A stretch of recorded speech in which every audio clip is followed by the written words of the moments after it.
Beneath the vast silence of the Eurasian steppe, ancient mounds guard forgotten stories.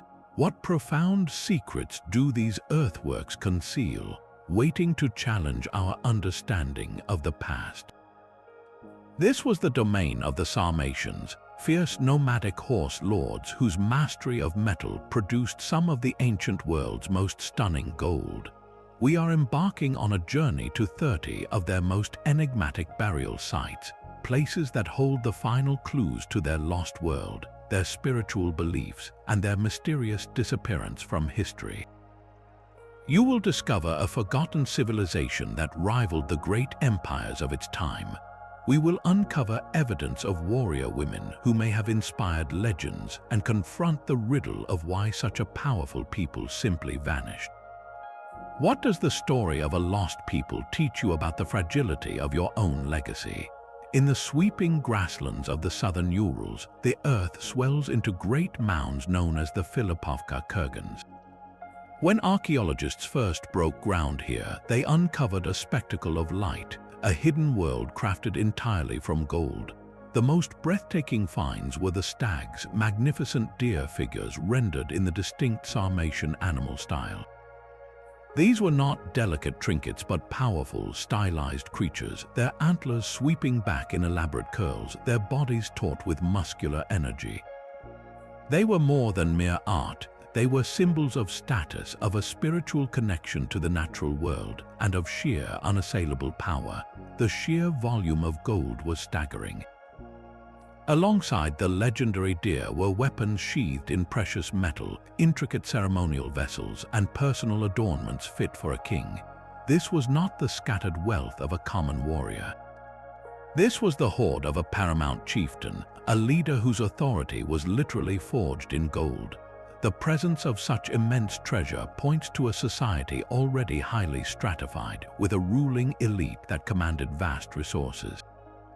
But where did this wealth come from? These kurgans date to the 4th century before the Common Era, a time when the Sarmatians were consolidating their power on the steppe.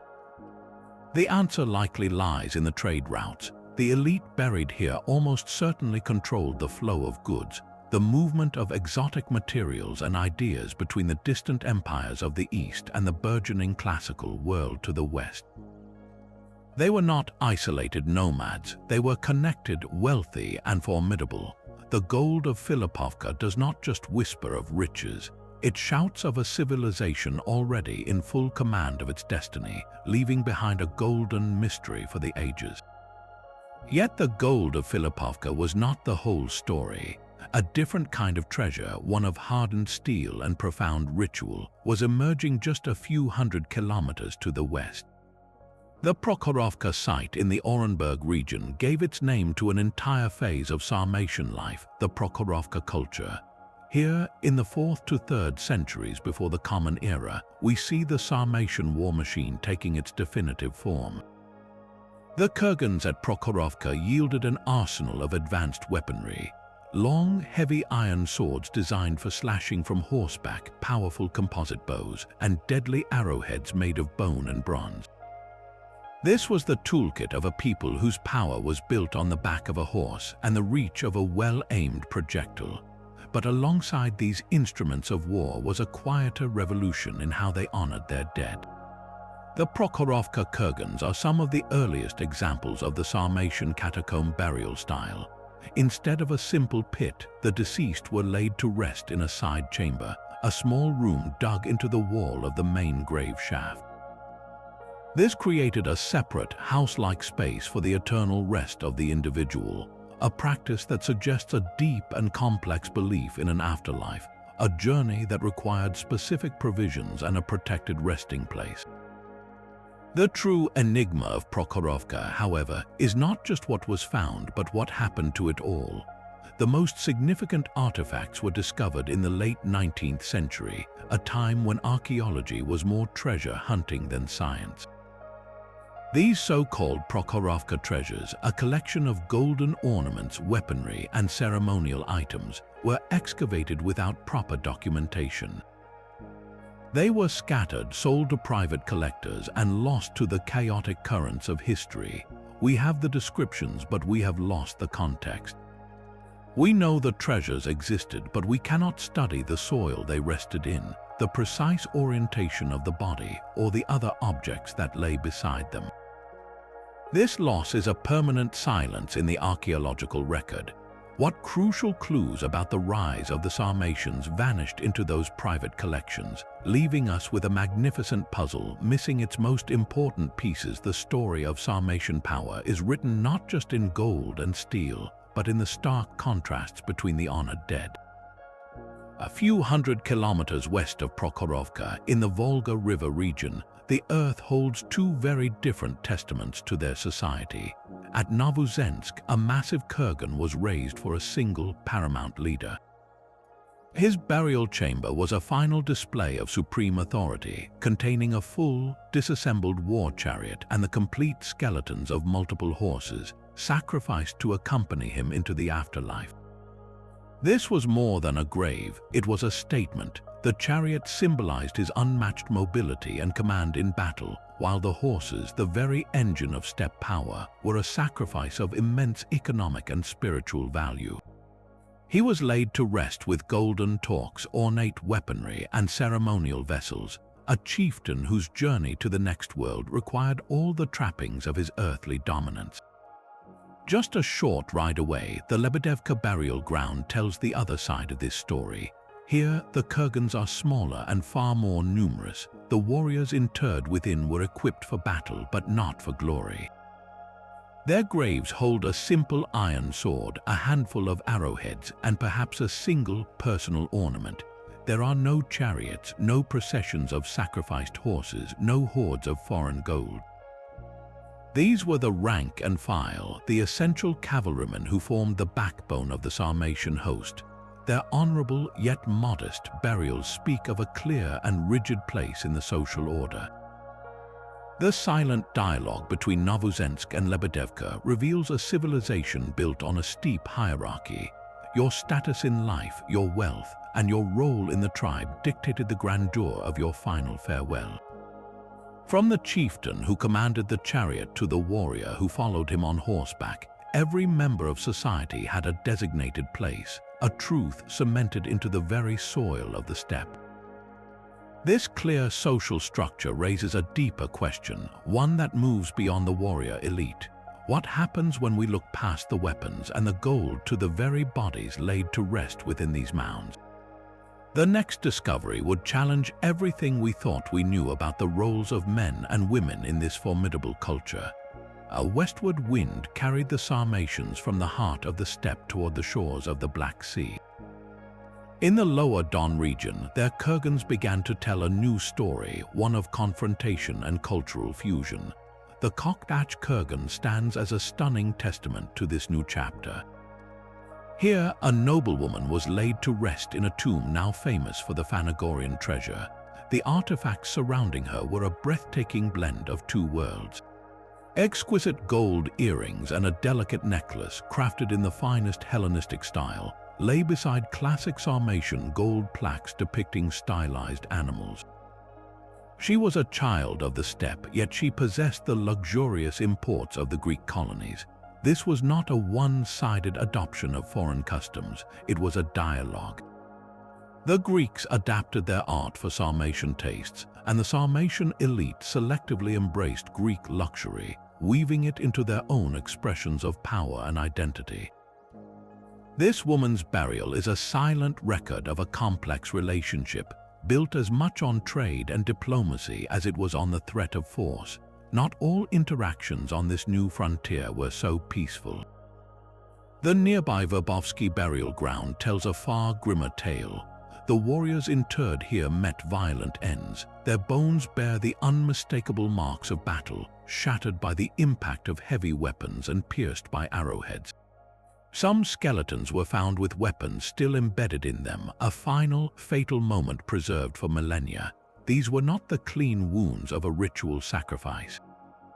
This is archaeological evidence of brutal, close-quarter combat.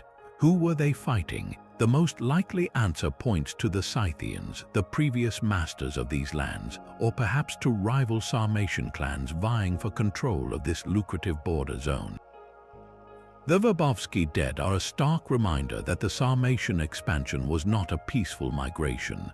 It was secured by the sword and paid for in blood, a harsh reality lying just beneath the golden splendor of sites like Khokhlach. The final piece of this regional puzzle, the Sadovy kurgans, brings the focus back to the true source of Sarmatian dominance, the horse. While weapons and gold were present, the most elaborate finds here were the horse harnesses.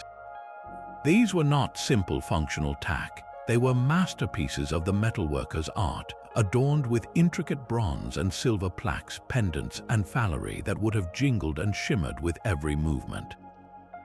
The horse was not merely a tool for the Sarmatians. It was their identity, their strategic advantage, and a living symbol of their culture. To bury a chieftain with such an ornate harness was to ensure he arrived in the afterlife with his status and his most vital companion perfectly presented. The sheer artistry invested into these objects shows a reverence that went far beyond the practical. As the Sarmatians solidified their hold on the lower Don, their graves proclaimed a simple, powerful truth, that their empire was built on the backs of their magnificent steeds, animals so central to their being that they were adorned as finely as the warriors who rode them. The shimmering horse trappings of the lower Don give way to a different kind of splendor on the Crimean coast. At the Ak-Burun Kurgan, overlooking the strategic straits of the Bosporan Kingdom, a single woman's grave reveals the next stage of the Sarmatian story, not of conquest but of integration. Her burial chamber was a carefully curated collection of power and identity. She wore magnificent gold pendants and earrings, their designs echoing the Hellenistic masters of cities like nearby Panticapaeum. Beside her rested a polished bronze mirror, a personal object hinting at vanity, perhaps, but more likely a ritual tool for divination or spiritual preparation for the afterlife. The most commanding artifact, however, was her headdress. This was no simple cloth cap, but a complex construction, likely adorned with gold plaques and pendants that would have framed her face with a cascade of metallic light, a distinctly stepped tradition declaring her noble birth. This woman was a living, breathing bridge between two worlds. The Greek-style gold spoke of her participation in the cosmopolitan, trade-rich culture of the Bosporan Kingdom, a Greco-Sarmatian state where such blending was the foundation of power. Yet the mirror and the elaborate headdress were powerful anchors to her nomadic heritage, symbols of a role that may have been as much spiritual as it was political. Was she a local ruler, a Sarmatian queen who had learned to wield power in a settled court?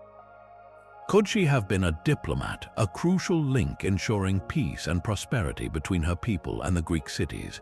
Or was she the ultimate symbol of a political alliance, a high-status bride given in marriage to seal a pact between two powerful cultures? Her true title, her name, and the specific nature of her influence are lost to time.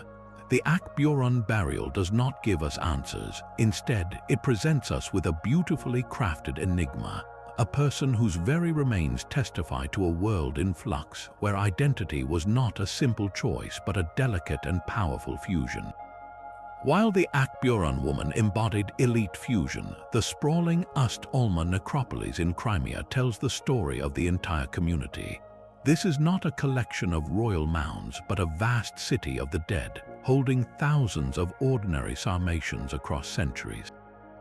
Walking through this cemetery would have revealed a quiet social tapestry, from the simplest graves marked only by a handful of pottery to more substantial burials adorned with personal ornaments. Here we find the objects of daily existence, not of war. Women were buried with spindle whorls, the small, weighted discs used for spinning thread, a silent testament to the creation of clothing and textiles. Men might be accompanied by a simple iron knife, a universal tool for hunting, crafting, and eating. There are ceramic pots, some plain and functional, others decorated with subtle patterns, which once held food and drink for the final journey. This is the archaeology of the everyday, the rhythm of life that sustained the Sarmatian world far from the battlefields. The bones themselves have begun to speak through modern anthropological study. Analysis of the skeletal remains reveals a population that was robust and physically active, their bodies shaped by a life on horseback. Their teeth show where patterns consistent with a diet rich in meat and coarse grains, the staples of a pastoralist society. But the bones also record hardship. Signs of arthritis are common, a price paid for a life spent riding and laboring. Some skeletons show evidence of chronic infections or healed fractures, painting a picture of a challenging existence where medical knowledge was limited. For a few, the cause of death is written plainly in their remains, a fatal wound or a catastrophic injury. The Ust-Olma necropolis does not give us legendary chieftains or golden treasures. Instead, it offers something perhaps more profound, a glimpse into the lives of the people who formed the very foundation of this nomadic civilization. It reminds us that for every warrior celebrated with a sword, there were countless others who lived, worked, and raised families under the vast steppe sky.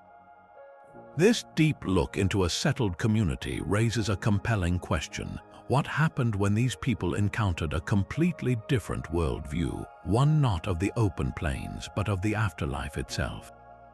The cosmopolitan graves of Ust-Olma reveal a Sarmatian community putting down roots, but the true test of their influence lies at the very heart of their rivals' power. The Scythian Neapolis, the grand capital of the once dominant Scythian kingdom in Crimea, holds a startling secret within its walls. Here, inside the royal necropolis of the Scythian kings, archaeologists have uncovered a number of graves that are distinctly, undeniably Sarmatian. These are not the burials of conquered foes or slaves. The individuals were laid to rest with honor, but their final arrangements tell a different cultural story. Their long iron swords are positioned pointing north to south, a specific ritual orientation alien to Scythian tradition but common in Sarmatian catacombs.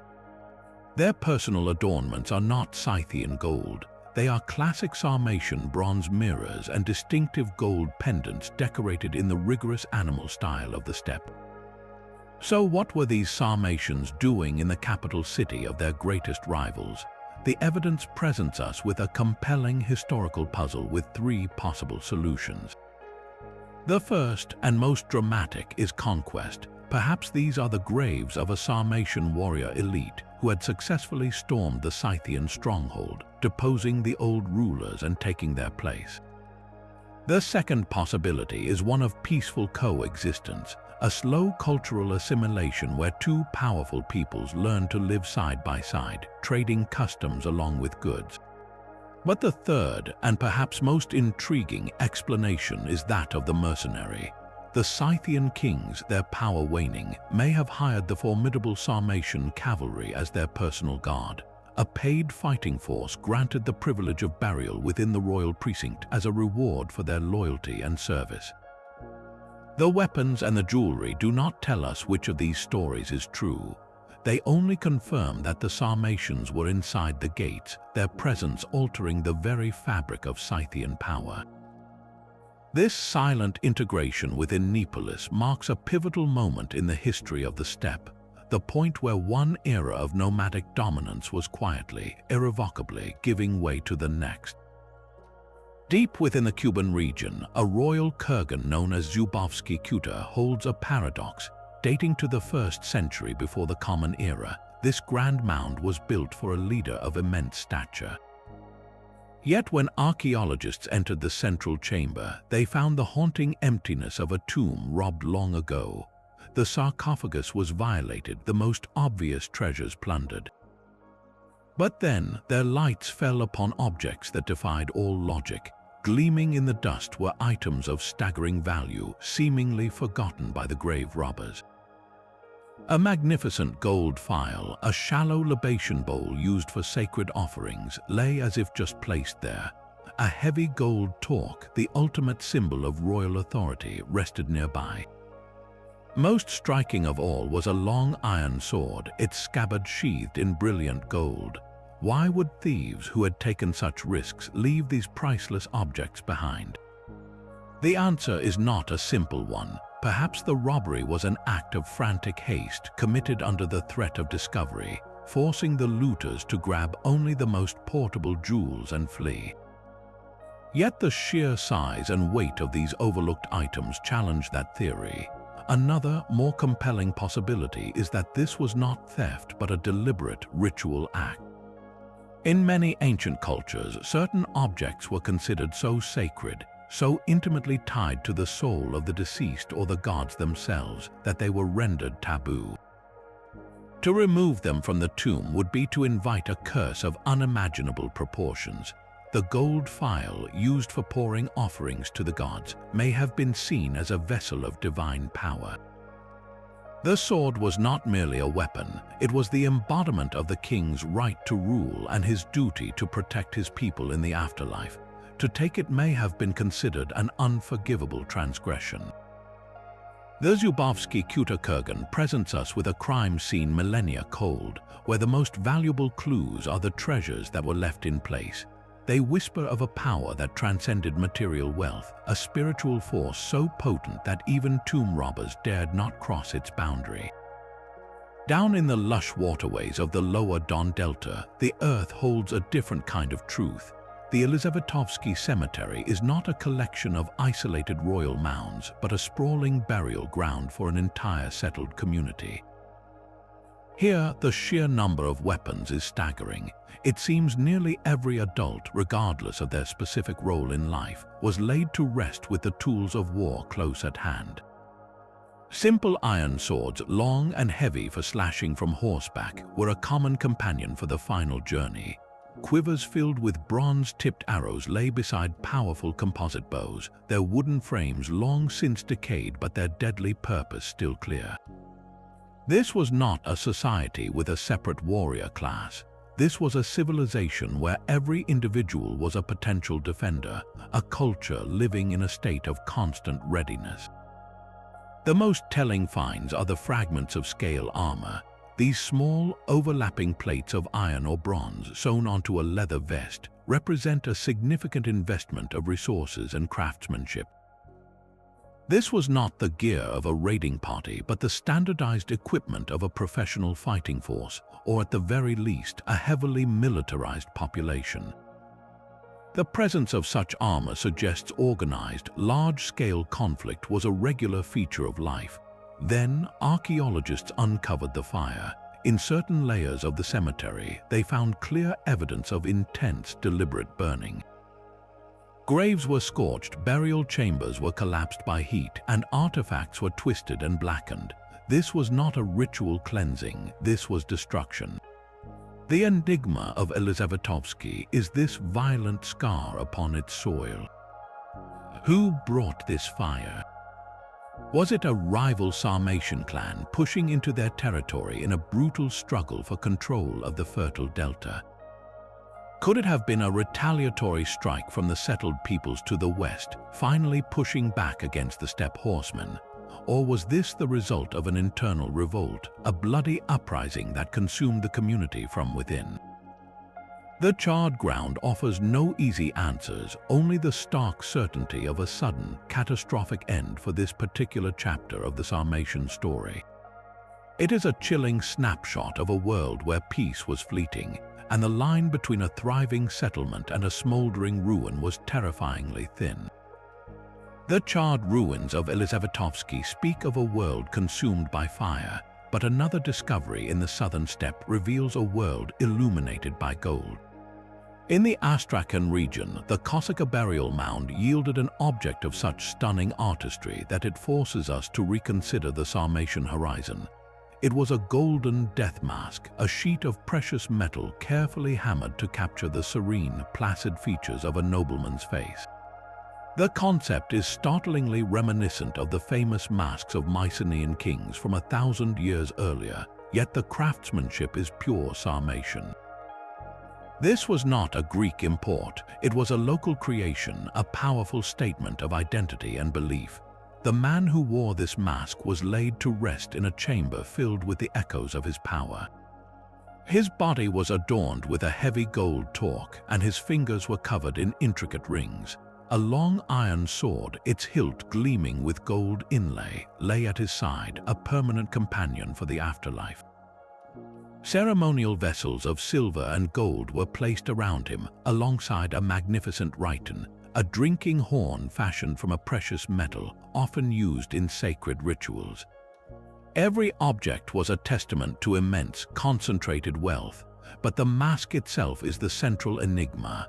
Who was this man? The sheer opulence suggests a local chieftain of unprecedented authority, a ruler who commanded the loyalty of many clans and controlled the vital trade arteries of the Volga River Delta. Yet the very idea of a death mask points to something more. This practice was virtually unknown on the steppe, but it was a celebrated tradition in the classical world. So, was this a case of distant cultural inspiration? Did stories of Greek or even Thracian burial customs travel along the trade routes, inspiring a local artisan to create a unique masterpiece for his king? Or does the mask signal a direct diplomatic connection?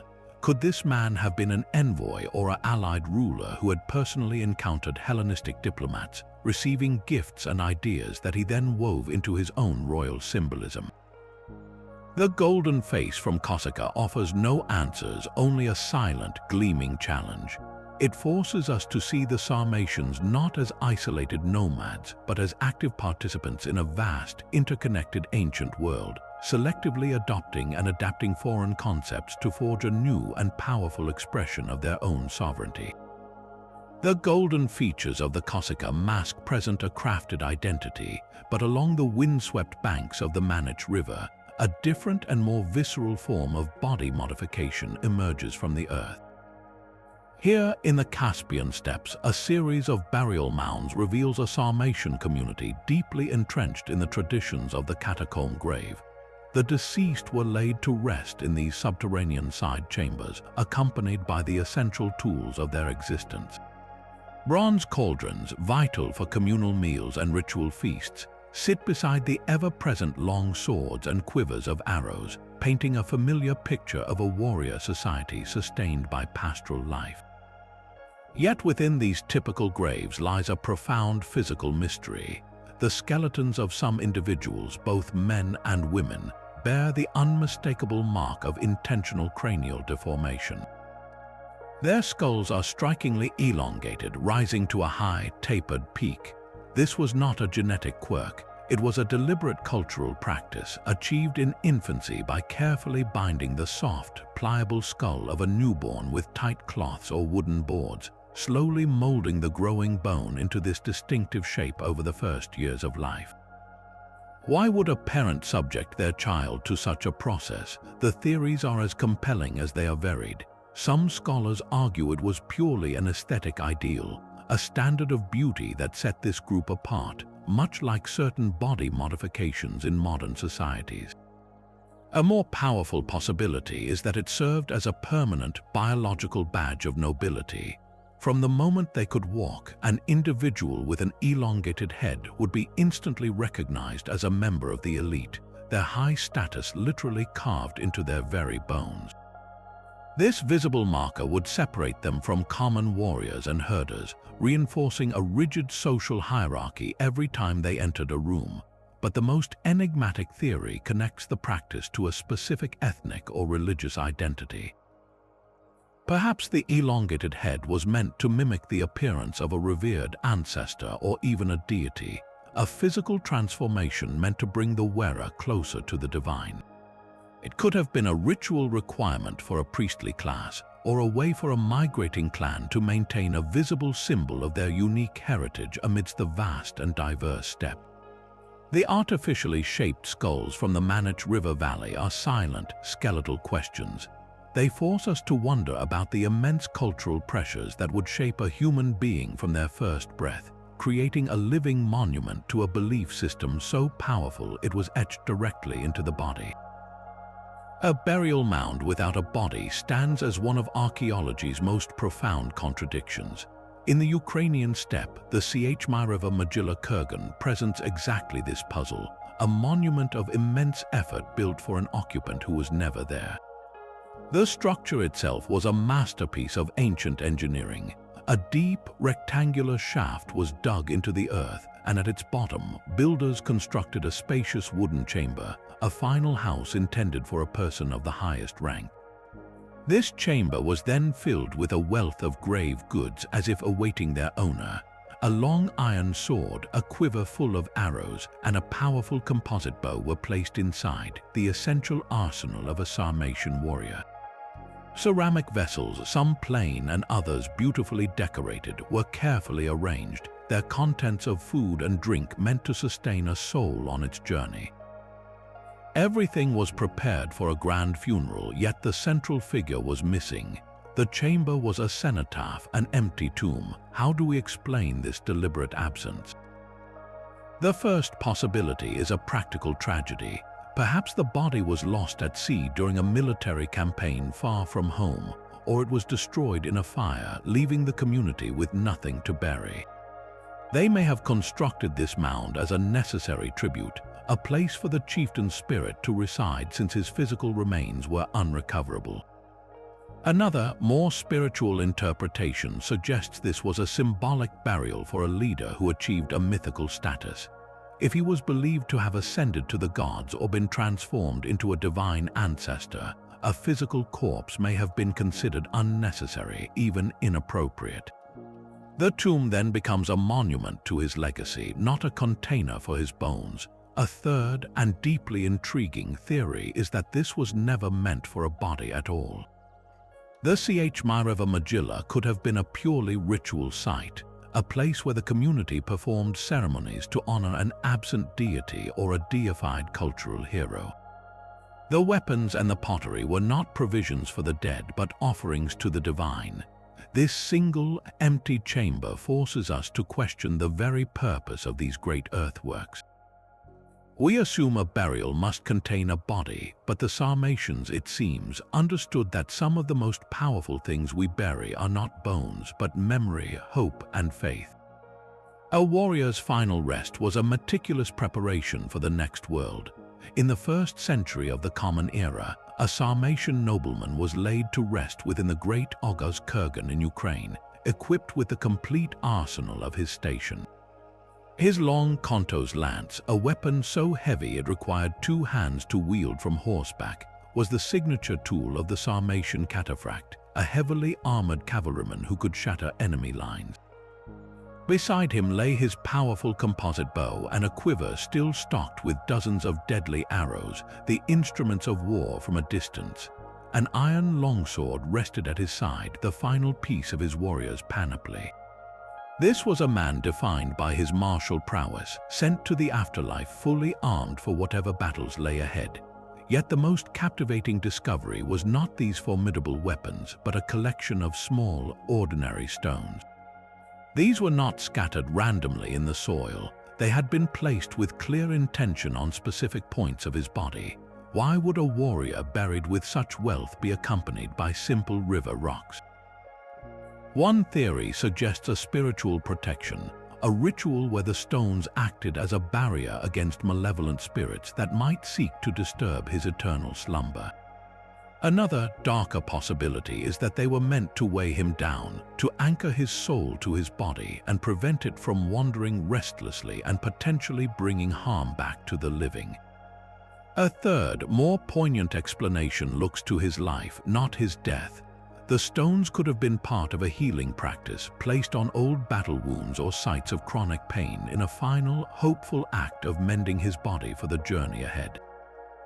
This small, intimate detail opens a window into a world where the physical and spiritual were inextricably linked. It reveals a people who saw the afterlife as a direct continuation of earthly existence, a realm where a warrior would need his lance, his bow, and the profound comfort of a few simple stones. The stones placed on the warrior's body speak of a spiritual world, but at the Verbovsky Kurgan group in the Saratov region, the Sarmatian beliefs are shouted from the earth itself. Here, the burial mounds are not just tombs, they are altars. Within the dark confines of the burial chambers, archaeologists uncovered a scene of profound ritual sacrifice. The complete skeletons of horses, their legs carefully folded beneath them, lay beside the human remains. In other pits, the remains of sheep were arranged with similar reverence. These were not casual offerings. The horse, the very soul of Sarmatian mobility and power, was a sacrifice of immense value, a gift meant to accompany and serve the deceased in the next life. The sheep, a cornerstone of their pastoral economy, represented sustenance and prosperity, but the rituals did not end with the living animal. In ceramic pots placed beside the body, joints of meat were carefully deposited, cuts of lamb and horse prepared as a final meal for the journey. This was a practical and symbolic provision, ensuring the traveler would not go hungry on the road to the afterlife. So who were these offerings for? Without a single line of Sarmatian scripture to guide us, we are left to decode a silent ceremony. The horse, so central to their identity, was likely sacrificed to a god of the steppe, a divine patron of warriors and the open sky. The sheep may have been an offering to a chthonic deity, an earth god responsible for fertility and the flocks. Or perhaps all of it was for a single, all-powerful ruler of the afterlife, a figure who demanded tribute in the form of the community's most vital resources. The precise names and stories are lost forever, buried with the people who whispered them. All we have are the bones and the pots, the silent, solemn evidence of a people trying to feed their gods and their dead, ensuring that the journey beyond the grave was one of honor and abundance. Rising from the flat expanse of the Kalmykian steppe, the three great mounds of Tribrata are impossible to ignore. These identical earthworks, standing in a perfect line, form a silent family on the horizon, a monument visible for miles in every direction.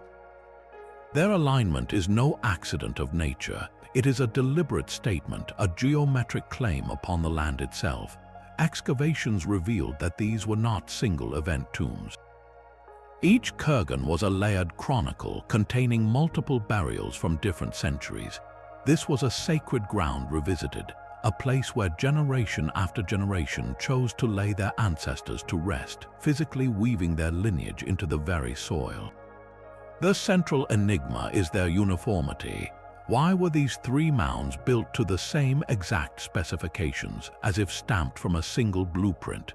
The local legend gives the site its name, the Three Brothers, and offers a poignant explanation. It tells of three siblings who fell in battle together, their lives extinguished in a single tragic event, and a community that honored them with identical monuments so that their bond in life would be mirrored in death. Yet archaeology presents a more complex, drawn-out story. The burials within span a long period, suggesting a different kind of commemoration. Perhaps these kurgans represent a single powerful lineage, a chieftain and his direct heirs, each new mound an assertion of continued authority and a tribute to the founding ancestor. The identical construction would then be a powerful visual mantra, reinforcing the unbroken line of succession and the unchanging nature of their power. The Tribrata kurgans are more than just tombs. They are a landscape of memory, a three-part sentence written across the steppe declaring that family, whether bound by blood or by legend, was the bedrock of Sarmatian identity. A single chamber in the Vasurina Gora kurgan held two lives intertwined for eternity. Here, a man and a woman of the highest status were laid to rest at the very same moment. He was the image of a Sarmatian warrior, his body accompanied by his long iron sword, a heavy spear, and the full arsenal of a mounted fighter. She, however, was a vision of wealth and connection, adorned with a breathtaking collection of jewelry. Her neck was heavy with necklaces made from thousands of tiny glass beads, their vibrant colors imported from the Roman provinces. Among them shone beads of deep red carnelian, a semi-precious stone that had traveled a great distance to reach the steppe. These were not local trinkets, they were global luxuries, proof of her status and her tribe's reach into the vast trade networks of the ancient world. Their simultaneous burial creates a mystery that has echoed for 2,000 years. What event could have taken both of their lives at once? The presence of his weapons might suggest a violent end in a shared battle, a final stand where they fell together. Yet their bodies show no obvious signs of trauma, no clear sword strokes or arrow wounds on their bones. Could a sudden, devastating illness have swept through their community, cutting down the noble and the commoner alike? The most haunting possibility is a deliberate act. Was this a case of ritual suicide, a practice known in many ancient cultures as sati, where a wife chose to follow her husband into the afterlife rather than face a world without him? This would have been a profound, shocking display of loyalty and belief, a voluntary act that bound their fates beyond death. Or perhaps their passing was orchestrated, a political necessity following his death to ensure a smooth transition of power, with her sacrifice preventing any challenge to the next in line. The silent, peaceful arrangement of their bodies offers no verdict. Their jewelry and weapons tell us how they lived, but the secret of their death remains locked within their skeletal embrace, a private pact that the steppe has never chosen to reveal. The silent pact between the man and woman at Vasherina Gora speaks of a world still in its prime, but the sands of time were already shifting. Far to the north, the Zhutovo cemetery in the Volgograd region tells a different, more transitional story. Here, in the 2nd and 3rd centuries of the Common Era, the familiar markers of classic Sarmatian culture begin to blur and transform. The deep, house-like catacomb graves, so meticulously constructed for centuries, are slowly being replaced by simpler pit burials. It is as if the profound spiritual architecture that once defined their journey to the afterlife was no longer a priority. The objects placed with the dead also signal a change. The classic Sarmatian long sword, a symbol of the heavy cavalryman, starts to appear alongside a new style of weapon, a shorter, more versatile broadsword. The pottery, too, evolves with new, globular shapes and rougher, stamped decorations that seem alien to earlier Sarmatian artisans. These are not random variations. They are the material fingerprints of a new cultural force, the Alans. The Alans were, in many ways, the heirs of the Sarmatian world, a closely related Iranian-speaking people who are rising to prominence on the steppe. The enigma of Zhutovo is whether we are witnessing the final chapter of the Sarmatians or the first chapter of the Alans. Is this a cemetery of a Sarmatian tribe adopting Alan customs through trade and alliance, or is it the grave of the Sarmatian identity itself, being seamlessly absorbed into a new, more powerful confederation? The artifacts suggest a gradual fusion, not a sudden conquest. This was likely a slow, generational process where two similar cultures blended, their weapons, their pots, and finally their burial rites becoming indistinguishable. The classic catacomb did not vanish in a day. It faded away, replaced by new traditions for a new age. This quiet transformation at Zhutovo marks a pivotal moment, the point where the Sarmatians, as a distinct people, began to pass from the historical stage, their legacy flowing directly into the Alan tribes who would soon ride into the heart of Europe, carrying a blended steppe heritage into the chaos of the Great Migrations. While the Grand Kurgans speak of kings and warriors, the Kobyakov complex on the lower Don whispers the story of an entire community. Here, for the first time, we find a Sarmatian settlement preserved right alongside its cemetery, a rare chance to connect the world of the living directly to the realm of the dead. The village itself was a cluster of semi-subterranean dwellings, houses dug partly into the earth for warmth in winter and coolness in summer. These were not temporary tents, but sturdy, permanent homes with hearths and storage pits, suggesting a people who had traded a purely nomadic existence for a more settled agricultural life. The soil of these dwellings is rich with the debris of daily industry. Scattered everywhere are the shattered molds of baked clay used for casting bronze, the discarded cores from making spindle walls, and the waste flakes from flint knapping. This was a bustling center of craft production, a place where metal was smelted, tools were forged, and textiles were spun. Then, just a short walk away, lies the burial ground. In these graves, we find the very same types of objects being produced in the settlement. A woman is buried with a beautifully finished spindle whorl, identical to the rough, unfinished ones found in a dwelling's workshop.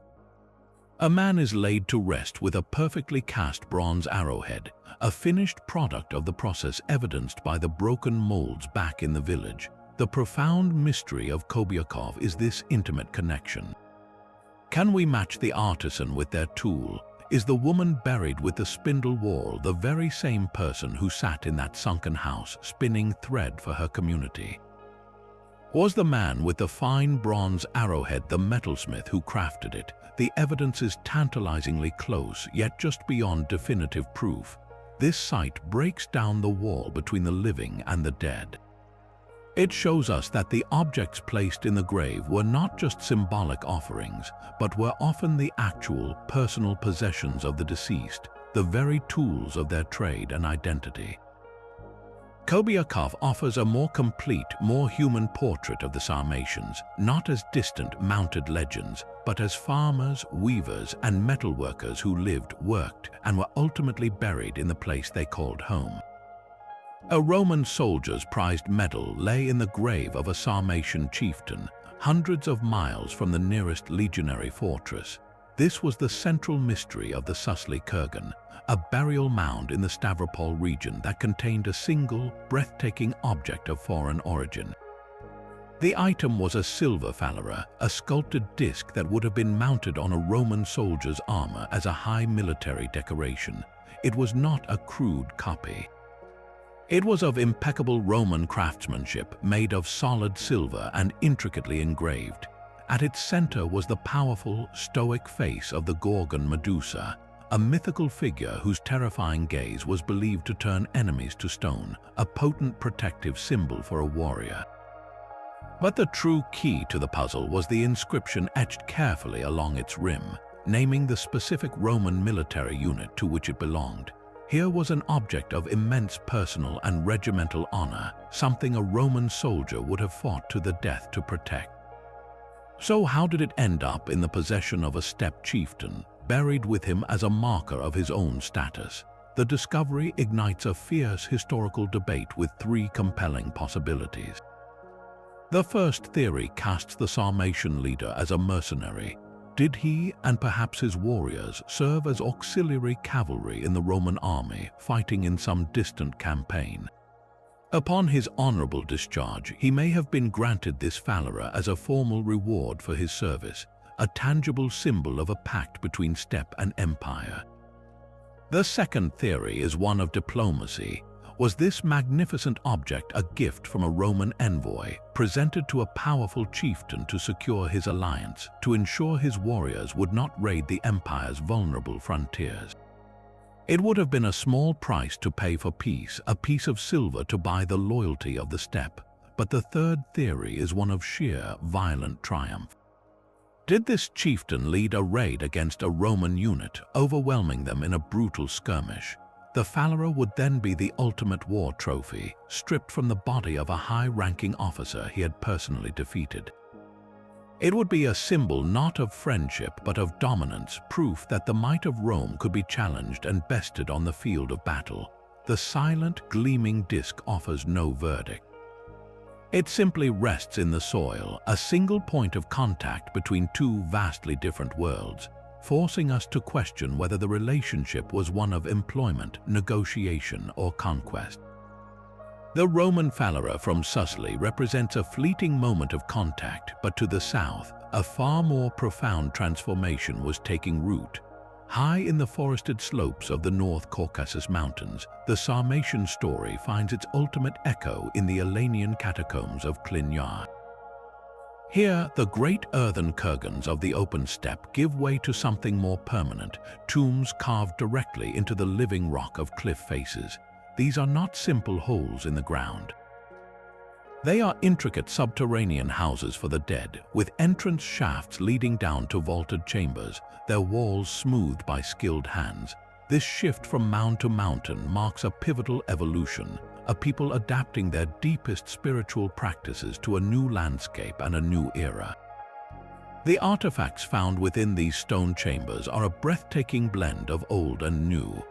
Classic Sarmatian long swords rest beside distinctly Alanian jewelry, their intricate polychrome style glinting with inset garnets and turquoise. Elaborate horse harnesses, direct descendants of those from the Lower Don, are found alongside glass beakers from the late Roman world. This is the material evidence of a cultural river, flowing seamlessly from its Sarmatian source into its Alanian delta. So where does one culture end and the other begin? The line is impossibly blurry. The Alans spoke an Iranian language just as the Sarmatians did. They worshipped similar gods of the sky and the steppe. Their elite were still defined by their heavy cavalry. The catacomb itself is the ultimate clue, a direct architectural evolution from the side chamber graves of the early Sarmatian world, now rendered in stone instead of soil. The mystery of Khokhlach is not one of replacement but of metamorphosis. It is as if the Sarmatian soul simply found a new body, adapting to the political pressures of a changing world while holding fast to its core identity. These silent, rock-cut chambers are not a separate story. They are the final, magnificent chapter of the Sarmatian world, proving that a civilization does not always vanish. Sometimes it simply changes its address, carving its legacy into stone for the ages. East of the Volga, the Sarmatian world stretched all the way to the shores of a great inland sea. The burial mounds dotting the desolate landscape around the Aral Sea in Kazakhstan mark the easternmost frontier of their domain. These kurgans are different, humbler in scale and in the treasures they contain. There are no golden death masks or Roman medallions here. Instead, the graves hold the essential, everyday equipment of a people living on the edge of their known world. Archaeologists find distinctive three-bladed Sarmatian arrowheads designed to inflict terrible wounds and polished bronze mirrors, personal objects that connected the living to the spiritual realm. These were a people firmly rooted in Sarmatian culture, yet their lives were shaped by a far more immediate and powerful force than any empire. The true story of this region is not written in gold but in salt and sand.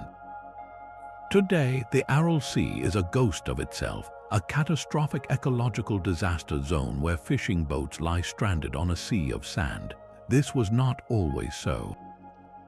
In antiquity, these shores were fertile, supporting a vibrant pastoral life. The great enigma is what role a changing climate played in the Sarmatian saga. As the region slowly began to desiccate over centuries, the grasslands that fed their vast herds would have shrunk. Water sources would have vanished, and the delicate balance of life on the steppe would have been thrown into chaos. Did this environmental pressure create a domino effect, pushing tribe against tribe in a desperate struggle for dwindling resources? It is a compelling and haunting possibility that the slow death of the Aral Sea region provided the initial, powerful shove that set the entire Sarmatian Confederation in motion toward the west. They were not just conquerors seeking new lands, they may have been refugees fleeing a dying one. These modest mounds on the arid plains are a poignant, timeless lesson. They remind us that the rise and fall of civilizations is not always a story of battles and kings, but a delicate dance between humanity and a planet whose climate holds the ultimate power to grant life or to take it away. Far to the east, where the Kazakh steppe meets the Tian Shan mountains, the Ak-Burun Kurgan guards a secret not of gold but of delicate, perishable treasure. Within this burial chamber, archaeologists brushed away the dust of centuries to find something astonishingly out of place: fragments of Chinese lacquerware and shimmering threads of silk. These were not local imitations, they were the genuine articles, commodities that had traveled thousands of miles from the heart of Han Dynasty China. Their presence in a Sarmatian chieftain's grave is definitive proof that these nomads were not isolated tribes, but integral cogs in the vast, emerging machine of the Silk Road. Their territory was not a barrier, but a bridge, a sprawling, open-air corridor connecting the celestial empires of the East to the hungry markets of the West. The Sarmatians controlled this critical stretch of geography, and with that control came immense power and opportunity. But the enigma of Khokhlach is not the what but the how. How exactly did these fragile luxuries make their way into his possession? The journey was unimaginably long and perilous, crossing deserts, mountain passes, and the territories of rival tribes. One possibility is that the Sarmatians acted as sophisticated middlemen in a chain of trade, purchasing goods from Eastern merchants and selling them at a markup to Western partners. They would have been the essential wholesalers of the ancient world, their knowledge of the land and its people allowing them to navigate the complex logistics of transcontinental commerce. Yet another, more compelling theory casts them in a far more active role, that of protectors. Imagine a caravan of heavily laden Bactrian camels creeping nervously through a pass controlled by a Sarmatian clan. The chieftain, perhaps the very man buried at Khokhlach, offers a deal not with coins but with force. His warriors, the finest heavy cavalry on the steppe, would provide a military escort through the most dangerous stretches of the route, a guarantee of safe passage. Their payment was not in money but in kind, a direct share of the silks, lacquerware, and spices they protected. This transforms the Sarmatians from mere merchants into a kind of steppe-based security force, their military prowess becoming their most valuable export. The lacquer bowl and the shreds of silk in the grave are the silent, elegant receipts of this ancient bargain, proof that their power was built not just on the point of a spear, but on their ability to control the flow of the world's most desired treasures. High in the remote Altai mountains of Kazakhstan, the ground itself holds its breath in a perpetual freeze. The beryl kurgans are extraordinary time capsules, locked for millennia in the grip of permafrost. While often linked to the Pazyryk culture, the practices and people found here were part of the vast tapestry of the steppe world to which the Sarmatians belonged. The ice did not just preserve bones and metal, it saved the entire texture of a lost life. When archaeologists carefully thawed these chambers, they found felt hangings with vibrant, swirling designs, rich clothing woven from wool and silk, and most hauntingly, the tattooed skin of the nobles laid to rest. Their bodies were canvases of belief, marked with intricate animal figures that coiled around arms and legs, a permanent and personal connection to the spirit world. But the most staggering discovery was the chariot. This was not a war cart for swift maneuvers, but a magnificent, high-wheeled ceremonial vehicle, its wooden frame carved with elaborate animal art and once draped in sumptuous textiles. It was a rolling throne, a symbol of divine kingship meant to carry a leader in splendor through the afterlife. And then there were the horses, 13 of them, a sacred herd sacrificed simultaneously to accompany the chieftain. Their bodies, perfectly preserved by the ice, still showed their rich chestnut and black coats, their manes intricately braided and tasseled for their final ceremony. They were arranged with solemn purpose, a powerful sacrifice of the tribe's most vital resource. This frozen tableau shatters the simplistic label of barbarian. The artistic skill in the wood carving, the sophisticated tailoring of the clothing, and the complex logistics of a mass ritual involving a chariot and 13 horses speak of a highly organized, deeply spiritual, and technologically adaptive society. The beryl kurgans force a single, humbling question: how many other civilizations, just as complex and creative, have we underestimated simply because their finest treasures were made of wood and cloth and returned to the earth instead of gold?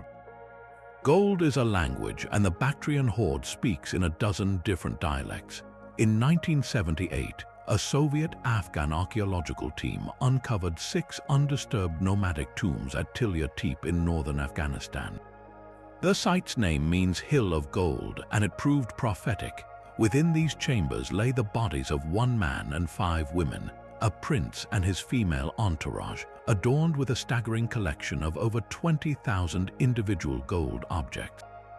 This was not a single culture's treasury. It was a map of the entire ancient world forged in precious metal, A golden crown depicted the dragon master, a figure from Chinese mythology. A pendant showed Aphrodite and Eros in perfect Hellenistic form. Indian-style elephants walked across belts, while Siberian stags with winding antlers echoed the classic Sarmatian animal style. These pieces were not merely collected, they were fused. A Greek goddess wears distinctly steppe-style trousers. A chariot driver has Chinese facial features. This was a world where identity was a mosaic, deliberately assembled from the greatest artistic traditions of the age. Who were these people buried with such cosmopolitan splendor around the 1st century of the Common Era? The prince was a warrior, interred with 2 bows and a long sword, the very image of a steppe horseman. The women, likely his wives or priestesses, were buried with mirrors and intricate cosmetic containers, their headdresses dripping with gold pendants depicting everything from syncretic gods to fantastical fish. The leading theory suggests they were the Eurasian, a people displaced from Western China who conquered Bactria. Yet their grave goods scream of a profound Sarmatian or Alanic influence, from the weaponry to the specific gold working techniques. This has led to a fierce, unresolved debate. Were these the graves of a Sarmatian group that migrated astonishingly far to the southeast, carving out a kingdom in Central Asia? Or were they Eurasian who had become so deeply enmeshed in the steppe network that they had fully adopted a Sarmatian way of life, becoming Sarmatianized in everything but their origin? The treasure itself refuses to take sides. It simply exists as a glittering paradox, a royal necropolis that belongs to everyone and no one at the same time, proving that on the ancient steppe, the most powerful identity was a hybrid one. The silence of a plundered kurgan is a different kind of quiet. It is not the peaceful rest of the undisturbed dead, but the hollow void left by violation. For every golden mask or Roman phalaria we are lucky enough to find, there are countless burial mounds that met a different fate. These are the anonymous graves, the ones whose stories were ripped from the earth long before an archaeologist's careful trowel could ever arrive. The scene is always tragically familiar. A burial chamber, once sacred and sealed, is now a chaos of overturned soil. Human bones lie scattered and broken, their careful ritual arrangement destroyed by frantic hands searching for metal. In the dirt, you might find a single crushed gold foil leaf that once adorned a garment, or the shattered neck of a ceramic vessel, kicked aside in the rush for more obvious treasure. These fragments are the ghosts of objects, hinting at a richness we can never fully reconstruct. The true cost of this plunder is not measured in the weight of missing gold, but in the weight of vanished knowledge. Each looted kurgan is a burned library, a unique record of a people who left no written history of their own.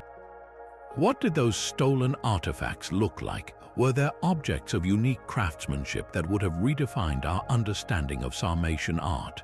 Could there have been an inscription, a single line of text etched on a piece of jewelry or a weapon, that would have finally given us the name of a king or a god in their own language? We will simply never know. The grave robbers, whether ancient rivals or modern criminals, were not just stealing treasure. They were erasing pages from the book of human history, leaving behind empty chambers that asked desperate, unanswerable questions. What profound secret did that one particular chieftain take to his grave?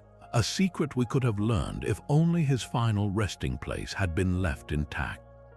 A warrior's skeleton lay surrounded by the instruments of war, a long lance and a quiver of arrows resting where living hands had once held them. For over a century, archaeologists uncovering such battle-ready graves across Ukraine and southern Russia made a quiet assumption. The tall, robust frame, the heavy weapons, the occasional scale armor, all pointed to a male defender of the tribe, but science had a profound correction in store. When modern researchers subjected these very bones to DNA analysis, the results were unequivocal. A significant number of these heavily armed individuals, buried with all the honors of a warrior, were biologically female. This was not a single anomaly. From the vast steppes to the foothills of the Caucasus, the genetic evidence mounted, revealing a pattern that shattered our oldest prejudices. These were the Sarmatian warrior women, their existence now confirmed by the very code of their being. Their grave goods were identical to those of their male counterparts. A full-sized Kontos lance, a weapon requiring immense strength and skill to wield from horseback, a powerful composite bow and a quiver stocked with dozens of deadly, three-bladed arrowheads. Some were even buried in fragments of scale armor, the interlocking plates of iron or bronze that marked a heavily armored cavalry fighter. They were not buried as women who dabbled in war.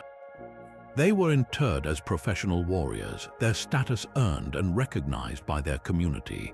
So what does this genetic truth actually mean for our understanding of their society? The immediate, thrilling conclusion is that the legendary Amazons, so often dismissed as Greek myth, had a very real foundation on the Sarmatian steppe. Here was a culture where at least some women could attain the highest martial status, but was their role purely that of a soldier? The presence of other objects in their graves suggests a more complex picture. Many of these women were also buried with polished bronze mirrors, spindles for spinning wool, and exquisite jewelry. This combination of warrior and domestic artifacts is a deep puzzle. It implies that their identity was not a rejection of their gender, but an expansion of it. They could be protectors and producers, wielders of the lance and masters of the household. Perhaps they were not a separate warrior class, but rather an integral part of a society where the defense of the tribe was everyone's responsibility, and where exceptional women could rise to lead war parties. Another compelling theory suggests their power was spiritual as much as it was physical. Could these armed women have served as ritual guardians, protectors of sacred sites or of the tribe's journey into the afterlife? Their burials, often as richly furnished as any chieftains, point to a position of high honor, possibly within a matrilineal system where lineage and inheritance were traced through the mother's line. The DNA evidence does not give us a simple answer. Instead, it opens a door to a far more interesting and nuanced world, a civilization where the lines between male and female roles were drawn not by biology, but by ability, necessity, and a culture that knew the strength of its women was a resource too vital to ignore. A Sarmatian warrior was laid to rest in the soil of Roman Britain, far from the familiar steppe. His grave in a late Roman cemetery held the definitive proof of his identity, a long, heavy iron sword of classic Sarmatian design. Yet beside it lay objects that spoke of a new life, a bronze military belt buckle of Roman issue and pottery made in local British styles. This was not an isolated occurrence. From the Danube frontier in Hungary to the distant shores of Britain, the final Sarmatian graves are found integrated into the cemeteries of the very empire they once confronted. These burials are quiet testaments to a profound cultural absorption. The grave goods are a powerful blend, a fusion of steppe tradition and Roman provincial life. You find Sarmatian-style gold earrings alongside Roman coins, or a distinctive polished bronze mirror placed carefully next to a Roman glass bottle. These individuals were not buried as conquered foes. They were interred with honor as soldiers, settlers, and citizens of a changing world. They held onto the symbols that defined their ancestry, the weapons and jewelry of their nomadic past, while simultaneously embracing the material culture of their new homes. This blending in the grave points to a blending in life. The great, overarching mystery that haunts all these discoveries is the ultimate fate of the Sarmatians themselves. Did they simply vanish from the pages of history? The evidence from their final resting places suggests a different story, one not of disappearance but of assimilation. The migrating tides of Goths and Huns did not necessarily erase them. Instead, these powerful waves likely scattered the Sarmatian tribes, breaking their political unity but not their genetic or cultural lineage. The warriors who once fought Rome were eventually recruited into its legions, stationed at remote outposts from North Africa to Hadrian's Wall. their families followed, putting down roots in foreign soil. Over generations, their distinct language slowly faded, replaced by Latin or Germanic tongues. Their nomadic way of life became unsustainable in a settled, imperial world. They married into local populations, and their children became something new, a hybrid people who carried the legacy of the steppe in their blood and their burial customs, but who identified as Romans or later as subjects of medieval kingdoms. The Sarmatians did not vanish. They were woven into the fabric of Europe, their story becoming a single, vital thread in the intricate tapestry of the continent's history. Their burial sites are the last physical markers of a people who chose to fade into history, ensuring their survival not as a nation, but as a permanent part of the world they helped to shape. The gold, the weapons, and the distant trade goods all point to a civilization of immense power and profound spiritual depth. Yet these 30 burial sites offer more than just a list of treasures. They reveal a consistent and powerful identity carved into the landscape itself. A Sarmatian chieftain draped in gold from the Silk Road and a simple warrior buried with a single sword were both part of the same world, a society built on the horse, the bow, and a rigid social order that extended even into the afterlife. Their spiritual beliefs were not abstract, they were practiced with solemn ritual, from the sacrifice of prized horses to the placement of ordinary stones on a body, each act a carefully considered step in a journey to the next world. These kurgans are the ultimate time capsules, preserving not just objects but a frozen moment of belief, status, and hope. And this is the central, haunting contradiction of the Sarmatians. We have their golden stags and their iron swords, we have their elongated skulls and their Roman medals, but we have nothing of their voices. No epic poems, no royal chronicles, no personal letters. Their story is told entirely through the things they chose to bury, a magnificent narrative where we can see the props and the settings but can only guess at the lines spoken. They remain a people of the shadows, their true names, their daily conversations, and their deepest myths forever silent, leaving us to piece together a vanished empire from the beautiful, enigmatic clues they left in the earth. These silent mounds stand as the final chronicle of a people who left no written word. Each kurgan is a narrative frozen in time, a story told not on parchment, but in the careful arrangement of a sword, the gleam of a gold stag, and the solemn sacrifice of a horse. We have walked through 30 of these enigmatic sites, from the golden stags of Filippovka to the frozen tombs of Beryl, and from the warrior women confirmed by Dine to the final graves in Roman soil. We have seen their power, their artistry, and their profound beliefs. Yet for all we have uncovered, the Sarmatians remain shrouded in a mist of their own making. We can reconstruct their world, but we cannot hear their voices. We can admire their treasures, but we cannot know their hearts. So we are left with one final, personal question to ponder. If you could stand before a Sarmatian chieftain, risen for a moment from his golden rest, what single question would you ask him? Would you inquire about the true meaning of the stones placed on his body, or the identity of the gods he sacrificed his horses to? Would you ask for his name, or the story of how a Roman medal came to be in his tomb? The answers to these questions are buried with him, but the curiosity they spark is what keeps history alive. Let us know what you would ask in the comments below. Subscribe for more journeys into the world's greatest historical mysteries. And remember, the story of the past is never truly finished. It is simply waiting, patient and silent, for the next trowel of earth to be turned, for the next discovery to be made.